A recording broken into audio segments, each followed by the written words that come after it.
Napakagaling magsalita. Pero bakit ganyan? Walang pag-ibig. At yan po ang pinakamalaking nagpapawalang bisa sa argumento ng mga mahusay magsalita, yung kanilang gawa. Magaling ka nga magsalita, wala ka namang pag-ibig, therefore you are not in the true religion. Kaya po yung mga nakikita natin kumisan sa TV, ang gagaling magtalo. At ngayon ay nakukuha ng kaaway ang radyo, ang TV, sinosolo nila sapagkat ang gobyerno ay kapanig nila.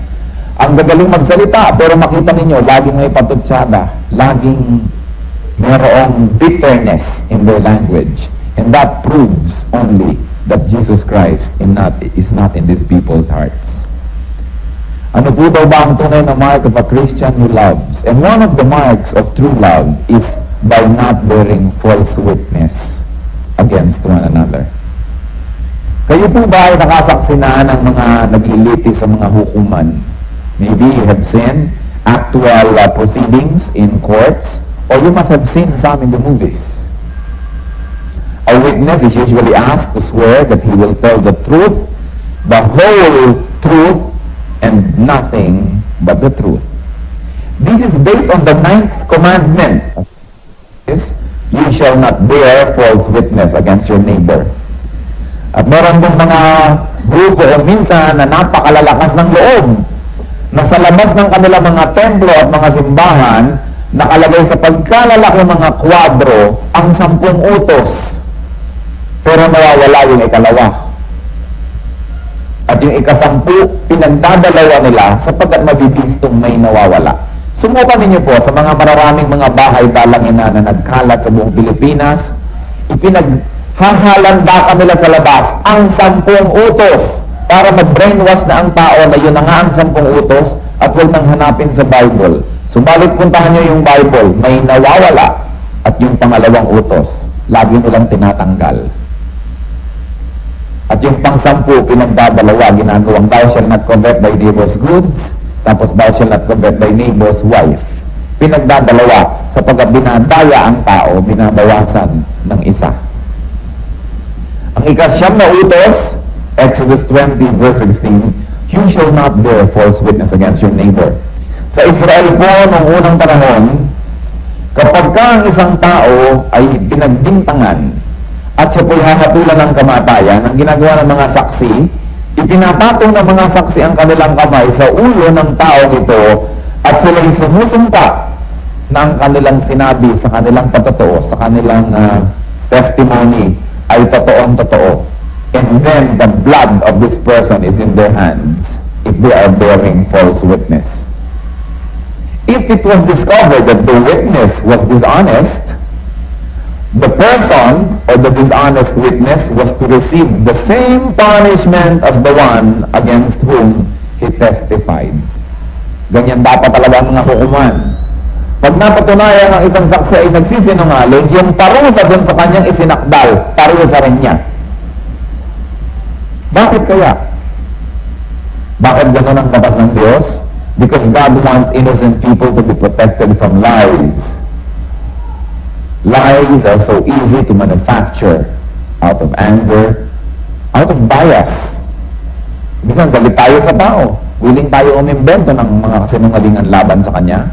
O kakampi natin yung nagsasakdal, willing ngayon tayo umimbento ng mga bagay laban dun sa nasasakdal. O dahil sa ating pagiging selfish, meron tayong benefit from telling a lie in the court. Nakita natin kung paano naging moro-moro ang paglilitis doon sa pinagbintangang bumaril kay Senator Aquino. Ang unang husgado, sinabing walang kasalanan. Ang pangalawang husgado, sinabing may kasalanan. Today, as in the past, there is so much disregard for the truth.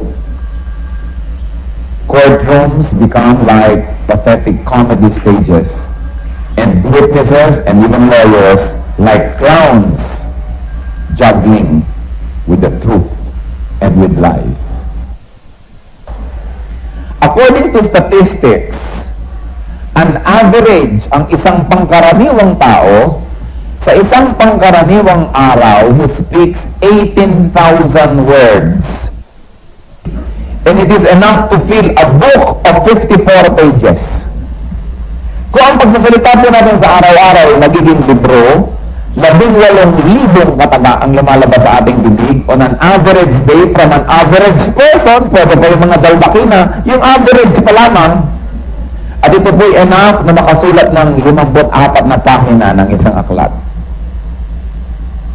If the words that you speak in a year were put in print, you would fill 66 books. Parang Bible, 66 books po ang Bible. Kaya lang po, 66 books of 300 pages each. In that case, sobra-sobra pa sa Bible. Ang salitang lumalabas sa isang ordinaryong tao, sa ordinaryong pagkakataon, kung iniipon sa isang taon, you would have filled 19 Bibles. The equivalent of 19 Bibles per year. Kaya nga po kung kayo mabubuhay ng 70 taon, at nag-umpisa kayong magkumpletong maging daldal sa 5 years old, you would have spoken words which when printed will fill 1,235 books. Mas marami pa yata sa laman ng National Library.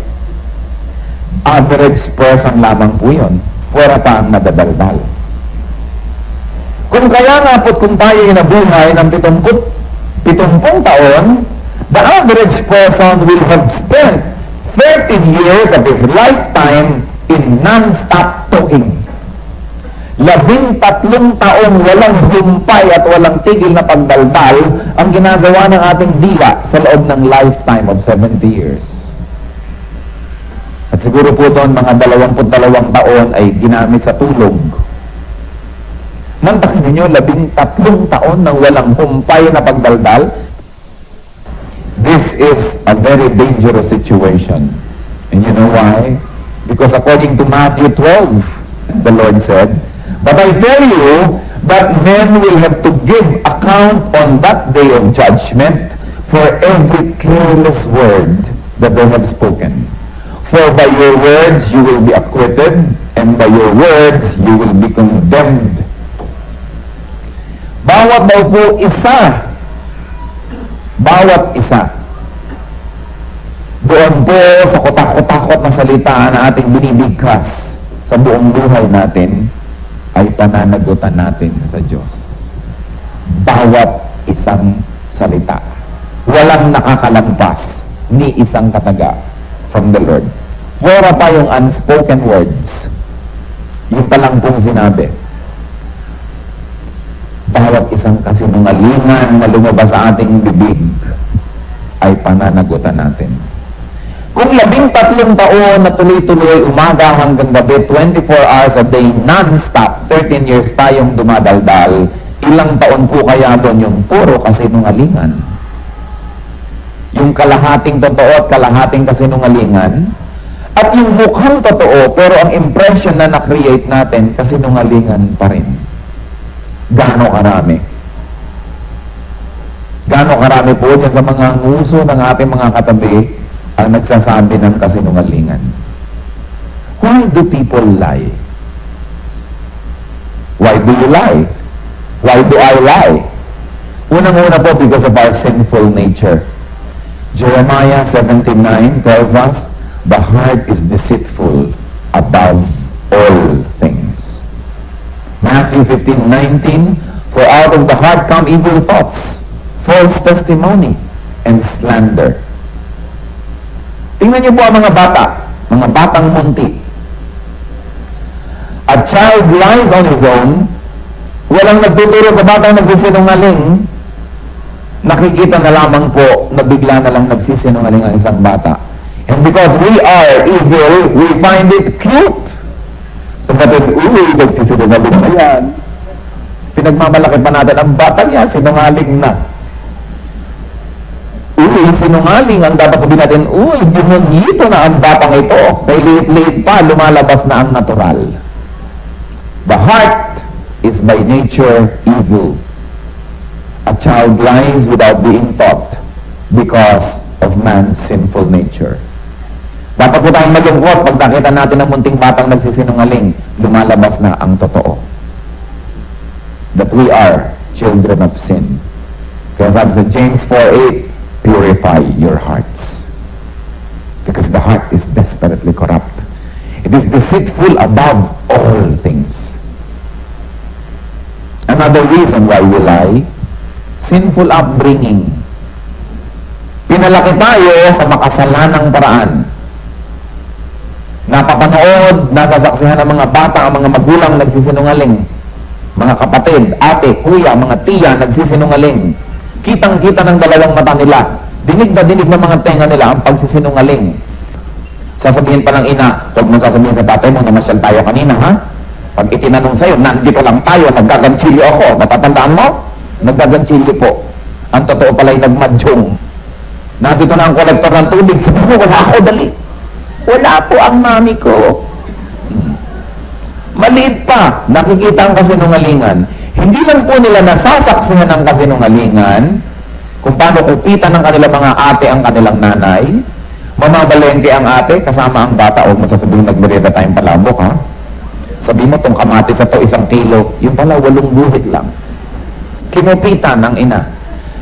Sinful upbringing. At hindi lamang yon, tinuturuan pa mismo ang batang magsinungaling. Tinuturuan mismo. Pag itinanong nila kung, anak, hindi ako pupunta sa lola. Pag itinanong mo kung nasaan ako, sabihin mo, may sakit ako, ha? May lagnat ka mo. Yung pala, nanonood ng TV. Nasaan ang tatay mo? May lagnat po. Pero alam niya, nagsisinungaling siya. Tuwan-tuwa naman ang nanay, mamaya meron ka sa akin malato.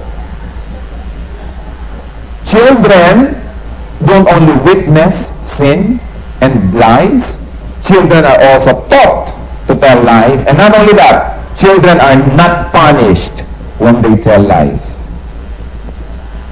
Meron daw po isang maliit na bata, umuwi, humahangos minsan galing sa eskwela. Sabi niya, hinabol siya ng leon pauwi. Saan naman nakakita ng leon dito? Maski sa Manila, so sa payat ng leon, hindi ka kayang habulin. Nagkandagalagalaitin na yung nanay sa pagpapaamin. Talaga, leon! Leon talaga! Sabi ng nanay, pumasok ka sa kwarto mo, nagkakasala ka sa Diyos, nagsisinungaling ka, huwag kang lalabas doon hanggang hindi ka nagtatapat sa Diyos na nagsisinungaling ka hanggang hindi ka humihingi ng tawad. Pumasok ang bata. After a while, lumabas. O ano, nag-confess ka na ba sa Lord?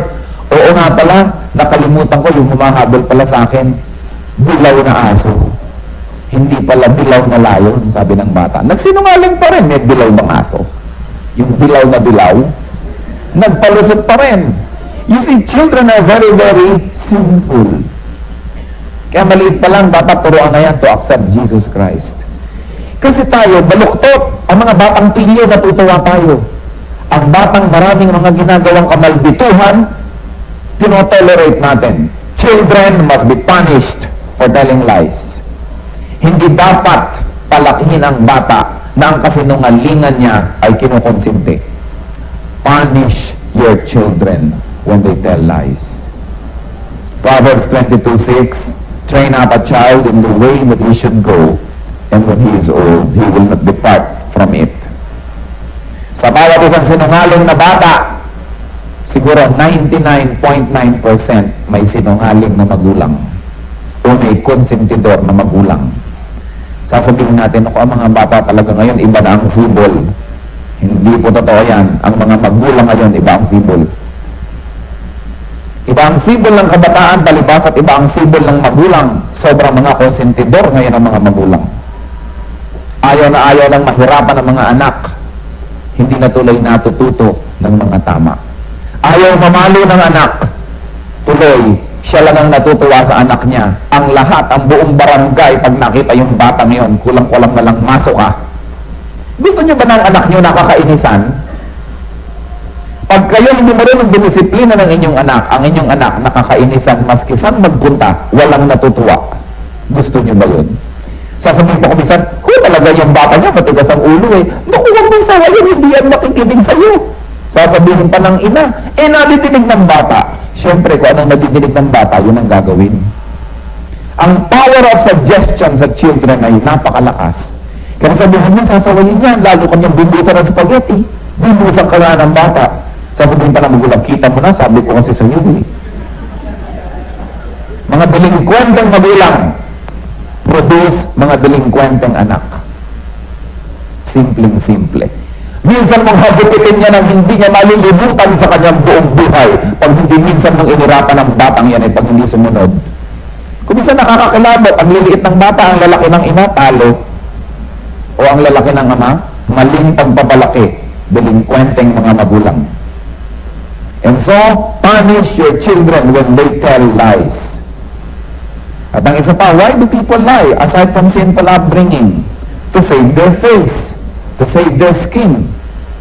Para ang kanilang honor ay kanilang mailigtas lamang o ang kanilang sariling buhay ay mailigtas. Nagsisinungaling ang mga tao to escape embarrassment. Ikaw ba'y bumagsak sa eskwela? Hindi mo. So, bilang maglagay at magbayad at kung ano-ano, pumasa lang, huwag lang mapahiya. People tell lies to escape punishment of their mistakes. Ayaw panindigan ng pagkakamali, magsisinungaling para makatakas. People tell lies to escape harm. Maging ang ating takilang ninuno na si Abraham, nung siya at ang kanyang magandang asawa ay nagpunta sa Ehipto at mukhang natitipuhan ng Pharaoh ang asawa. Sabi niya, huwag mo na sabihin asawa kita, baka ako patayin. Sabihin mo na lang, kapatid kita. Magkamag-anak ka mo tayo para huwag akong patayin. Sa Abraham mismo yun. Nagsisinungaling para maligtas lamang. Meron naman pong nagsisinungaling, people tell lies to flatter. To flatter others about their looks and about their talent. Mukha na ng 3 araw na nakalibing at inagaw sa hukay ay sasabihin pang, sariwang-sariwa ka ngayong araw na ito. To win favors, to win friendship, and to sometimes to spare feelings. Hoy, kumusta ba ang buhok ko? Ang ganda! Pagtalikod, mukhang steel wool. So yung tao ngayon naglalakad, proud na proud. Dahil binola eh. Eh kung sinabi mo nang alam mo mukhang steel wool ka, magsuklay ka doon, palitan mo yung itsura mo. Eh di naligtas sa kahihiyan. Nasaktan minsan, pero naligtas naman sa isang di lalong hamak na dusa at sakit na pinagtatawanan ng publiko. But what? We flatter others. Sintonado na ng kumanta, alam mo, pag kumakanta ka, para kang angel. Pagtalikod sa niya, fallen angel. Ayaw natin sabihin. Sabi sa Ephesians 4:25, therefore, each of you must put on falsehood and speak truthfully to his neighbor, for we are all members of one body. Pag nagkakalat ang isang kapatid, hilahin mo sa isang sulok ko, nagkakalat ka. Sabihin natin. Iyon ay tungkulin natin sa isa't isa. Sabi, why should you do this? Because you are members of one body. Ang kahihiyan nun, kahihiyan mo na rin. Don't flatter people. Huwag tayo nambobola. Nambobola para umasenso, nambobola para magkaroon ng pabor, nagsisinungaling. There are people that lie to obey and please men and their elders. Yan yung mga elders nila, superiors, employers. Sabi ng elder nila, o pagka ganitong nangyari, ganitong sabihin mo. Sabi ng boss, pag may tumawag na ganito, sabihin mo, wala ako. Sabi ni Peter, we must obey God rather than men. Anong pakialam ko kung lolo kita? Anong pakialam ko kung nanay kita? Kung pinagsisinungaling mo ako, hindi ako susunod dahil dapat akong sumunod sa Diyos. Ikaw man, kahit boss kita, kahit nanay kita, kahit tatay kita, nilikha ka rin ng Diyos. Mas mataas ang Diyos kesa sa'yo. Kahit pa kita employer, kahit marami kang kayamanan, bigay lang yan ng Diyos sa'yo. At kung gusto niya ng Diyos bawiin at ibigay sa akin, ay pwede. Kaya sa Diyos ako magiging tapat, hindi sa tao. We must obey God rather than men. There's another reason why people tell lies, to wrongly benefit themselves. Para lang sila may mapala. Sometimes to impress others. Maraming mga kasinungalingan na dililikha para lang humana ang tao sa kanya. John 12:43, for they love praise from men more than praise from God. Ano po bang mas mahalaga sa atin? Mapuri tayo ng tao o mapuri tayo ng Diyos? Pero mapuri lang ng tao, magsisinungaling. May mga tao nagsisinungaling to steal people's trust, people's faith, people's loyalty. Mga Amerikano, ginawa sa atin yan. Nung meron tayong revolution against Spain, Heto na mga Amerikano, pinuntahan ang ating Pangulo na nasa Hong Kong. Tutulungan namin kayong labanan ng mga Kastila. Sabi naman ni Aguinaldo, kung pagkatapos ng giyera, takmain nyo kami. Sabi ng Amerikano, Puerto Rico nga, hindi namin ginalaw. Cuba nga, hindi namin ginalaw. Tinulungan lang namin silang lumaban sa Kastila. Kayo pa ang layo-layo, aanin naman namin kayo. Ang mga Pilipino na may nagtiwala. Tinulungan kunwari ng mga Amerikano. Ang buong Pilipinas ay napalaya na from Spaniards. Intramuros na lang ang natitira na may Kastila. Kaya nga po ang mga Kastila ay naging alila ng mga Pilipino. I was just told recently na ang mga lola ko po ay nagkaroon ng mga katulong na Kastila nung immediately after the revolution. Bakit? Sapagkat ang mga Kastila pong nahuli, wala pa tayong gobyerno, ibinigay nila dun sa mga Filipino families. Ang natira na lang ay Intramuros, ang mga Amerikano nilusog nila yan, pinagbawalan nila ang mga Pilipinong pumasok sa Maynila during the putukan, at nung bumaba ang Spanish flag, umakyat ang American flag, at biglang naging teritoryo tayo ng mga Amerikano. Nagkaroon ng Philippine-American War. Di nahiya tayo. We were deceived. They stole our loyalty. They stole our trust. Nagkaroon ng Filipino-American War. Yung mga Pilipinong hindi sumuko na mundo, katulad nila Macario Sakay, anong sinabi ng mga Amerikano? Mga tulisan yan. Kaya pati mga Pilipino ngayon, pag mahabang buhok mo, mukha kang sakay. Mukha kang tulisan. Nilalapastangan natin ang ating mga sariling bayani. Bakit? Naniwala tayo sa kasinungalingan ng mga Amerikano. Bidang-bidang mga Amerikano, sabi ni MacArthur, I shall return. Ang dapat itanong ng mga Pilipino, ba't ka umalis? Ang mga Maynila, ibinigay na lamang ng libre-libre sa mga Hapon. Ni isang putok, walang ginawa ang Amerikano na gobyerno ng Pilipinas. Ipinamigay tayo sa Hapon at binalikan na lang. Tuwa pa ang mga Pilipino. It's a lie. And the Philippines, this country continues to live in lies. Patuloy tayong niloloko ng mga imperial powers. Patuloy tayong niloloko ng mga kung ano sekta, mga simbahan na nagtuturo ng mga kasinungalingan.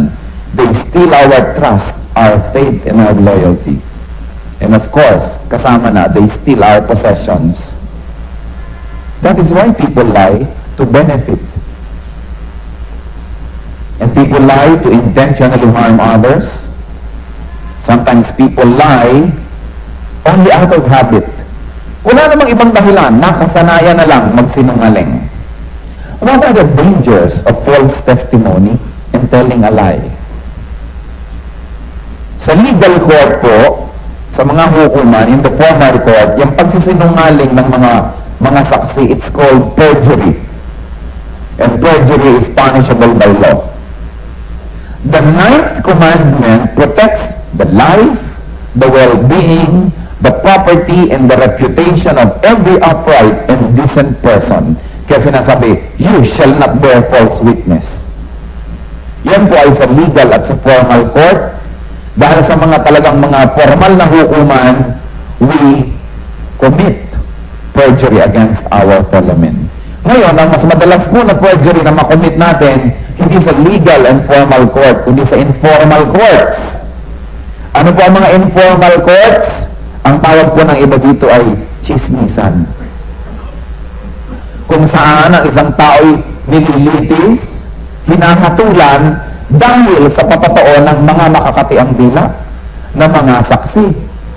So din ako, alam mo ba yung si ganyan? Ako, kita ko, alam kung ginagawa niya sa buhay. Talaga, ganyan. Naku, masamang tao pala siya. Hukuman na yun. Hindi po natin kailangan magpunta sa City Hall para magkaroon tayo ng court. Whenever there are 2 or more people talking about somebody else, and there is a person there telling about what is good or bad about that person, yan po'y isang hukuman. At tayo po ay nagiging hukom. We become judges. Ang linaw-linaw, sabi sa Matthew 7, judge not, so that you will not be judged. For with the judgment you pronounce, you will be judged, and the measure you give is the measure you get. May nagsumbong, may sinabi tungkol sa tao, gumawa tayo ng isang judgment. Sasabihin natin, ganun pala yung taong yun. Ganun pala siya. We become judges. Sabi sa Bible, woe to you that judge your fellow men, because with the same strict judgment, you will be judged. Napakakonti po ng kasalanan na higit lalo pang masama kaysa dyan sa pagchichismis. Few sins can be as destructive both to the doer and the victim as gossip and slander. It degrades them both. Nakapagpapababa po sa pinag-uusapan at higit lalong nakapagpapababa dun sa nag-uusap. Yan pong mga chismis. Ang naninirang puri ay higit lalo pang masama kaysa isang magnanakaw. Sapagkat ang magnanakaw, ang ninanakaw lang niya ay kwintas, relo, TV, na maaaring palitan. Subalit ang isang dalahira, ang isang taong hitad, na walang ginawa kundi ipaghalandakan ang bitukan ng kapwa, ang kanyang ninanakaw ay karangalan ng kapwa na hindi niya kayang ibalik. Maski pa nga mapatunayan kung lumao na hindi totoo, nasira na rin ang puri ng taong pinag-usapan. A person that is a gossip is worse than thieves because they steal another person's dignity and honor, reputation, and credibility, which is impossible to restore. Kumisan po ang liit ng pagtingin natin sa mga magnanakaw, sa mga snatcher. Ang dapat tingnan natin, manalamin tayo, tingnan natin ang ating mga nguso. Pagkatapos ay puro lason ang lumalabas sa bibig. Napakahirap po at dangerous to tell lies. According to John 8:44, you belong to your father, the devil, and you want to carry out your father's desire. When he lies, he speaks his native language, for he is a liar and the father of lies.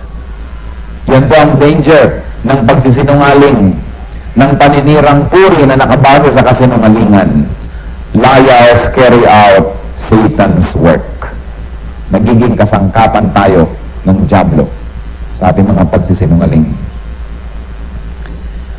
Why is lie dangerous? Sabi ng Mark 14:56, many testified falsely against Jesus. Alam niyo po ba kung ano ang pumatay sa Panginoon? Do you know what murdered the Lord Jesus Christ? False testimony. Mga patotoo na mga huwad na saksi, mga kasinungalingang inimbento nila, yan ang naging ebidensya laban sa Panginoon. And He died on the cross, murdered by false testimony. Lies or murder was committed against the truth, who is the Lord Himself. Satan being at work against God. Falsehood assaulting the truth.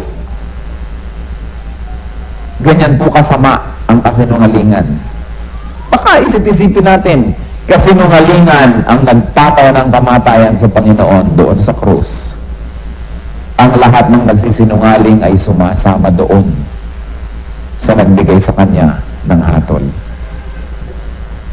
Matthew 12:36-37. Ito po yung nasabi na at bangayan yung sabihin natin uli. But I tell you that men will have to give account on the day of judgment for every careless word that they have spoken. For by your words you will be acquitted, and by your words you will be condemned. Revelations 21:8. At ito po gusto kong namnamin ang bawat isang taong nag-enjoy magsinungaling. But all liars, their place will be in that fiery lake of burning sulfur. This is the second death. Mga sinungaling ay itatapon sa dagat-dagatang apoy. Ang mga dilang makakati, higit lalong kabiri-biri ang dila ng isang chismosa kaysa galis o eksema. Lagyan nyo lang ng katyalis, natatanggal ang kati, walang nasira. Pero para matanggal ang kati ng isang dila, naninira ng iba. Higit lalong kabiri-biri ang isang taong mahilig magchismis kaysa sa isang taong nababalot ng sugat. Mamili nga po tayo ng pangdidirihan. Kung minsan maling bagay ang pinagdidirihan natin. Maaaring may katabi kayong mabango. Ang pabango ay galing pa sa Paris, subalit umaalingasaw ang kanyang baho pag namukha ang kanyang bibig sapagkat puro kasinungalingan, puro paninirang puri ang lumalabas. What is the important? John 8:32. Then you will know the truth, and the truth shall set you free. It is the truth that sets us free. The truth sets us free from sin. The truth sets us free from deception and blindness. The truth sets us free from the punishment of sin. If the truth sets us free, therefore its opposite, also that's the opposite. Yung kasinungalingan ng aalipin. Lies enslave us. And remember this, the truth, like Jesus Christ, is the winner. Romans 8:31, if God is with us, who can be against us? Huwag kayong magatubiling magsabi ng totoo, maski mukha tayong mapapahamak. Hindi yan mangyayari. If the truth is in us, if God is in us, who can win against us? Kumisan po sa pagsasabi ng totoo, nagmumukha tayong dehado, magmumukha tayong kawawa, mapapahiya tayo, o baka tayo mapahamak. Pero hindi po totoo yun. Panandalian lang yun. Akala lang natin. Sapagkat oras na nagsabi tayo ng totoo, maski para sa ating kapahamakan, doon tayo nakakalaya. Only the truth will set us free. And when you tell the truth, maski self-incriminating, halimbawa, aaminin mo na, alam mo nung araw, ako yung nag-umpisa ng chismis sa'yo eh. O nung araw, ako yung kumuha ng ganito mo or ganyan. Baka ka masampal, baka magalit sa'yo, pero panandalian lamang, makikita po natin sa panghabang panahon, tayo rin ang nag-benefit for telling the truth. Why? Because when we tell the truth, God is on our side. Alam niyo po ang isang pinakamagandang step of telling the truth? Yung confession. Nakita niyo po how we are set free? Sabi, Lord, nagkasala po ako. Ito po ang aking ginawa. Ito po ang aking kasalanan. Ito po ang aking kasalanan. And by telling the truth, God forgives us. Only in telling the truth do we become really free. If you want to be free, sometimes we tell lies. You want to be free from punishment. You want to be free from blame. You want to be free from embarrassment, and you tell a lie. But no, you cannot be free. Because one lie needs another lie to cover up for it. And all your life, you will only be telling lies. Tigilan, mga kapatid, kung ano man ang pagsisinungaling sa ating buhay. Kung ano man yun. Meron kaya ditong tatayo sasabihin ako, hindi nagsisinungaling? We are all guilty before God. Stop telling lies. Stop now. Hindi next week, hindi next month. Stop telling lies. Seek forgiveness from God and from men that you have deceived. And restore what you have destroyed. Kung ano po nasira ng ating dila, sikapin natin na mabuong muli. Yung pong babae na nahuli sa kasalanan, baka patuhin ng mga tao, sabi ng Panginoon, sige, yung walang kasalanan, unang bumato. At ang Panginoon ay yumuko sa lupa at nagsulat sa alikabok. Sabi ng iba, ang isinulat daw ng Panginoon, mga kasalanan ng mga taong gustong bumato. Hindi sinabi ng Bible, maaaring ang totoo. Sapagkat matapos magsulat ang Panginoon sa alikabok, walang naglakas ng loob na bumato sa babae. At dahan-dahan at isa-isang nag-alisa ng mga tao,